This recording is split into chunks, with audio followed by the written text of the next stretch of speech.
Good evening. My name is Tunde Lawal, and today we'll be discussing domestic violence. I will take you through some statistics about domestic violence, and as well, I will tell you a solution I've created that I think can help curb the prevalence of domestic violence.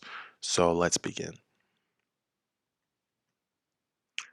So, throughout the course of this presentation, I will be giving you facts, but while we are going through, I want to give you a question to think about. What are the most documented reasons for husbands' domestic violence against their partners, according to their partners? So, as we begin, what is domestic violence? Domestic violence is violent acts between family members or between partners in intimate or dating relationships. It can also be referred to as intimate partner violence, and within domestic violence or intimate partner violence is two types: situational couple violence and coercive controlling violence. So, as you can see from the definition, domestic violence can happen to anyone. It doesn't matter if you're a man or woman or child. It doesn't have to be between people in a relationship, intimate. It can be regular, friendly relationship. So we'll now talk about the first type of domestic violence, which is situational couple violence. Now, this type of violence is violence that arises from a specific situation in which one or both partners acts aggressively in anger. This is also the most common type of conflict and is usually involving less serious kinds of aggression. So these typically occur when a certain dispute causes one partner to get angry and lash out at the other. It's never really planned. It kind of just happens spontaneously in the moment of that argument. These conflicts rarely escalate to serious violence slash injury, but they can. And men and women are equally likely to be perpetrators. So it's not like just men are, the culprit. Men and women can equally be perpetrators. And this type of violence is usually motivated by anger. Moving on, we have coercive controlling violence, and this is a pattern in which a man seeks to control the behavior of his partner through repeated, serious, violent acts. This affects a smaller percentage of the population in comparison to situational couple violence. However, there are dire consequences compared to situational couple violence. In coercive controlling violence, it's more likely to cause serious injury.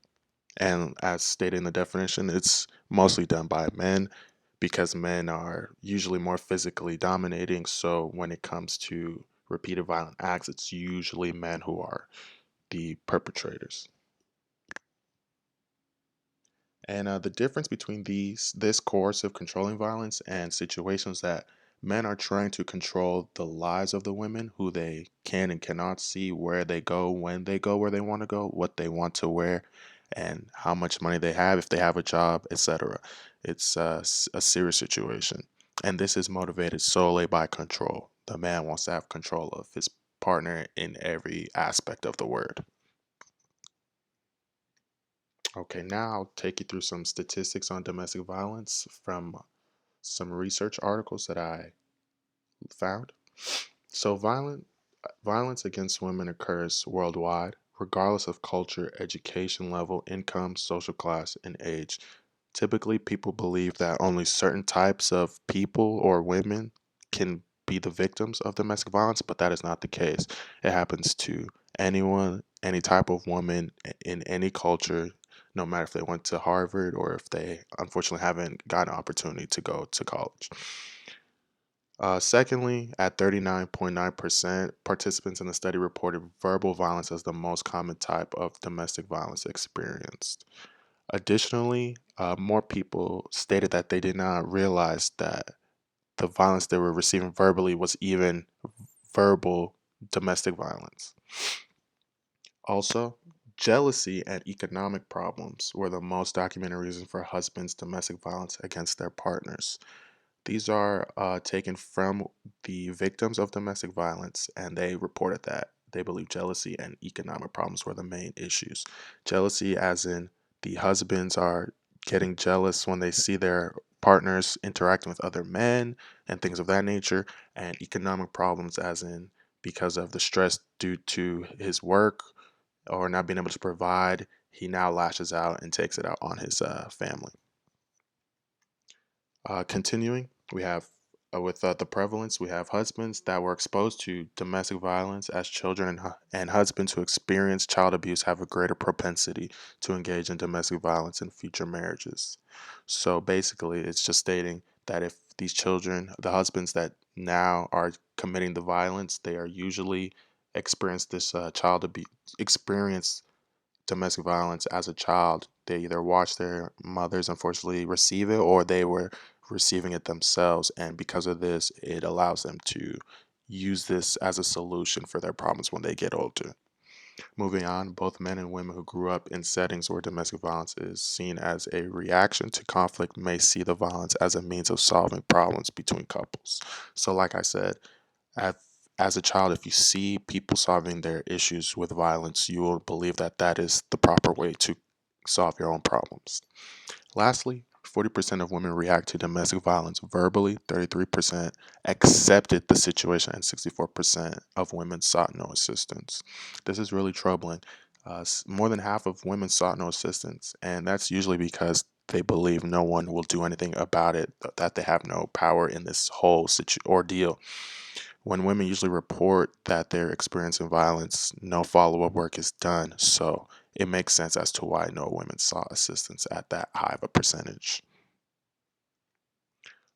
Lastly, I've come up with a solution I believe could help curb the prevalence of domestic violence, and that solution is a nationwide domestic abusers registry. Very similar to how we have a registry for sex offenders. No matter where they go, we know that they are a sex offender. I believe the same tactics should be employed for domestic abusers. So their names will be listed and their names will remain permanently on this registry. This database will be available to the public so that all people can see if they are unfortunately in a relationship with a convicted domestic abuser. I believe not only will this, lower the chances of getting with someone who is a domestic abuser, but also it will help the victims who report these crimes because since their voices are going unheard, I believe this is another method that will allow their voices to be taken seriously. Thank you very much, and I please pray that you learn something.